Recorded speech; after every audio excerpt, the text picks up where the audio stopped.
Daddy ఏమేమి వేసినారు దీంట్లో విత్తనాలు గడ్డికి? దాంట్లో ఇప్పుడు నువ్వు కోసే దాంట్లో గడ్డిలోనా జీలుగా, తర్వాత పిల్ల పెసర, కోఎఫ్ఎస్ 33 అని ఇది ఒక మల్టీ క్రాప్ అనమాట. ఇది వచ్చేసి నాన్ లెగ్గిమ్ కింద వస్తుంది. ఈ పిల్లి పెసర అంటే లెగ్గిమ్ జాతి అనమాట. మరి పిల్లి పెసర ఎక్కువ వేస్తే పారుతుంది అది ఇది అంటారు కదా. కరెక్టే, 100కి 100 పాలు కరెక్టే.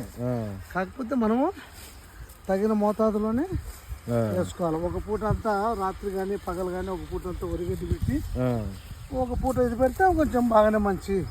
ఎందుకంటే ఇది కేవలం ఒక పిల్లి పెసరే కాదు కదా, ఒక 3-4 రకాలు ఉంది కాబట్టి ఏ ఇబ్బంది లేకుండా పశువులు ఆరోగ్యంగా ఉంటాయి. ఈ ఎండాకాలంలో కొంచెం పచ్చిగడ్డి లేకపోతే పశువులు ఇబ్బంది పడతాయి అన్నమాట. దానికోసం మనం ఈ విధంగా చేసాం.